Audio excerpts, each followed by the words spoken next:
বন্ধুরা, দিন দুপুরবেলা আমি ছেলেকে নিয়ে বেরিয়ে পড়েছি। এক হাতে ক্যামেরা আর এক হাতে ছেলে। খুব বায়না করছিল আমার সাথে যাবে বলে, তাই বাধ্য হয়ে নিয়ে নিয়েছি। দূরে দেখতে পাচ্ছ মন জেনিন্সের দোকান আছে, ওই দোকানে যাব।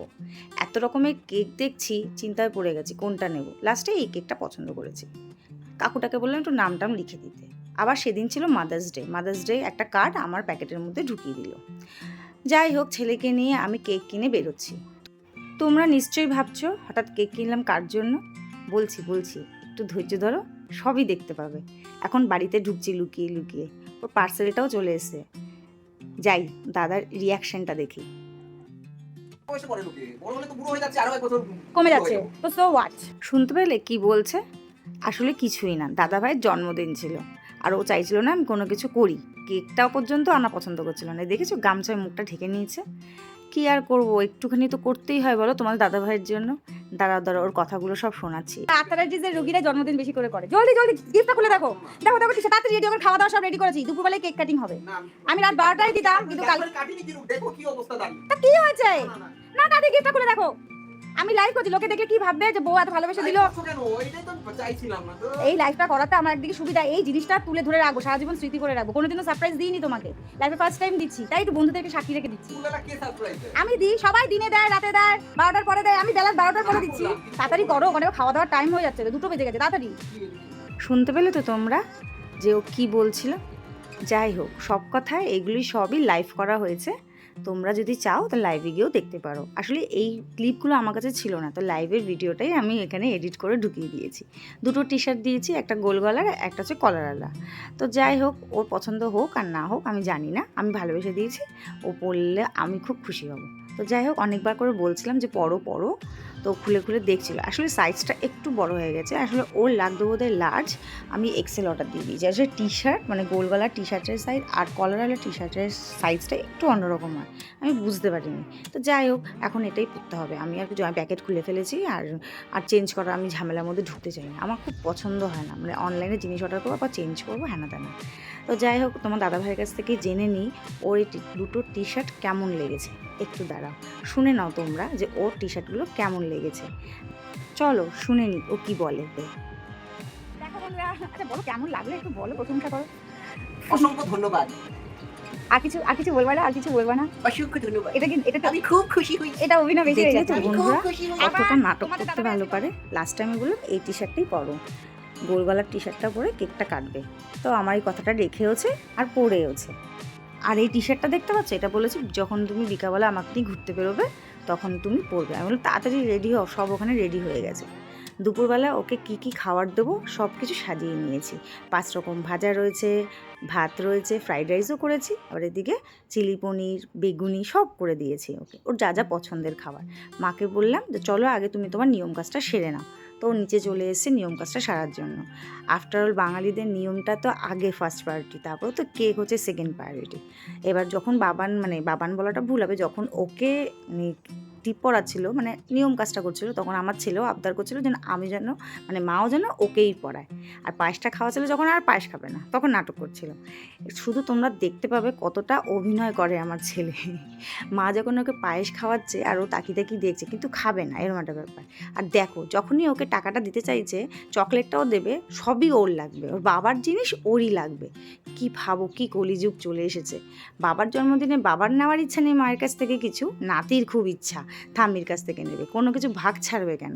তারপর বাবাও চলে আসলো আশীর্বাদ করার জন্য। বাবা ওকে আশীর্বাদ করছে, নাতিকেও আশীর্বাদ করতে হবে। তো নাতি তো টাকার দিকে আর চকলেটের দিকেই মুখ, কেকারি করে। আমি বললাম তাড়াতাড়ি করো।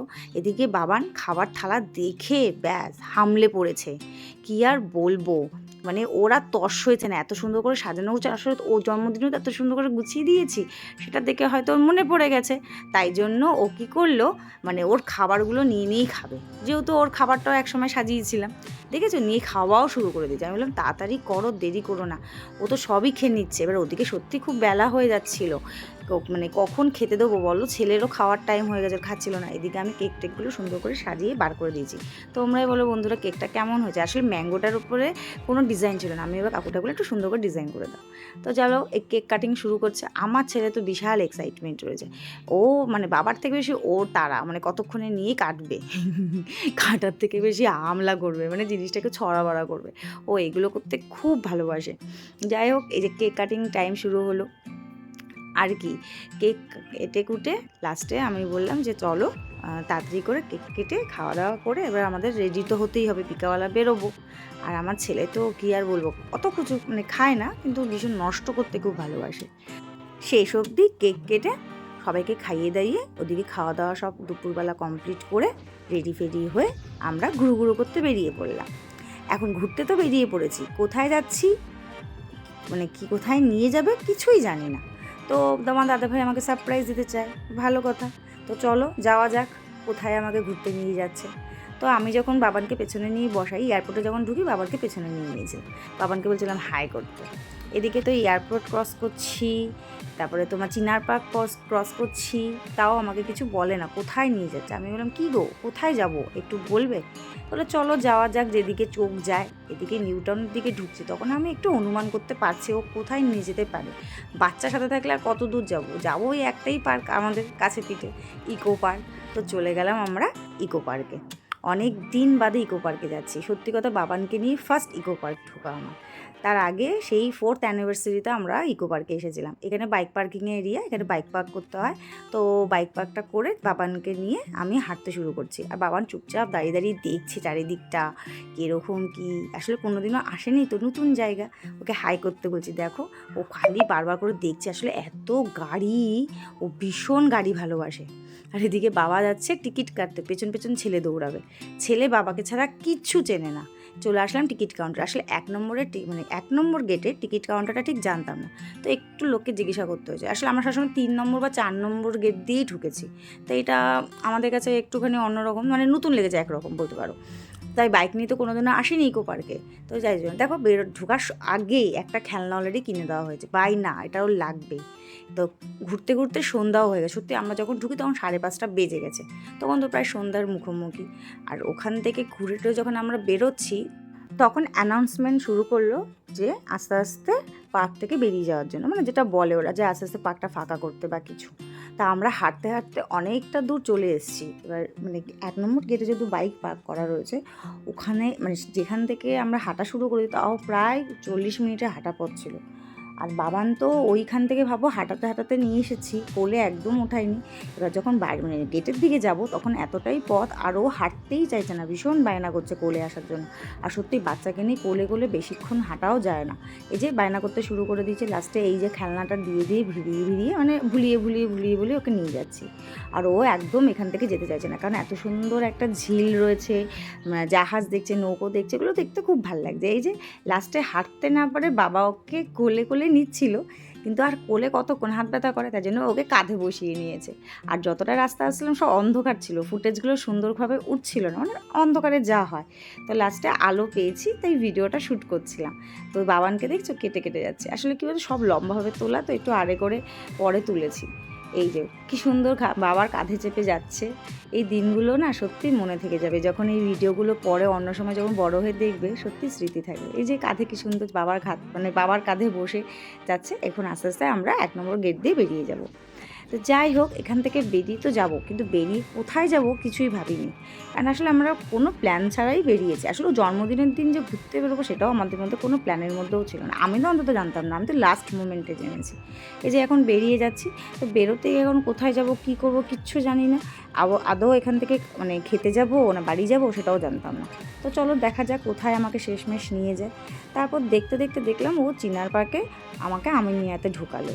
যাই হোক, আমিনিয়া রেস্টুরেন্টে সত্যি কথা সেই বিয়ের আগে একবার এসেছিলাম, তারপরে আমার আসা হয়নি। এই আরেকবার আসা হলে বাবানকে নিয়ে। আর বাবানকে নিয়ে রেস্টুরেন্টে যাওয়া মানেই মাথায় বাস, কারণ ও ওখানে গিয়ে নিজের বাড়ি মনে করে, চেয়ার সরায়, লোকের কাছে চলে যায়, সোফাটা যেখানে বসে আছি যা আমরা সেখানটা শুয়ে গড়াগড়ি খাচ্ছে, মানে রীতিমতো উৎপাত কাকে বলে।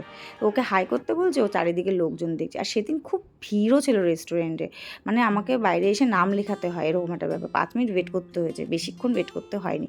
তারপর চটজলদি খাওয়ার অর্ডার দিয়ে দিয়েছি। সব খাবারের মেনু আমি ভিডিও তুলতে পারিনি, কারণ আমার ফোন সুইচ অফ হয়ে, তোমার দাদার ফোন থেকে যা এসছে সেটুকুই ছিল। তোমার চিকেন উইংস ছিল, আর ছিল কাবাব আর বিরিয়ানি।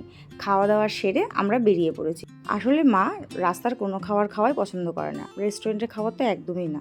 তো সেই সব দিয়ে আমরা কী নেব করে ভাবছি। তো ভাবতে ভাবতে চিন্তা করলাম মিষ্টি কিনে নিয়ে যাই। তাই আমরা মিষ্টির দোকান থেকে মিষ্টি কিনে বাড়ি চলে যাচ্ছি। যদি তোমাদের এই ব্লগটা ভালো লাগে তো অবশ্যই লাইক, শেয়ার, সাবস্ক্রাইব করতে ভুলো না। চলো টাটা বন্ধুরা।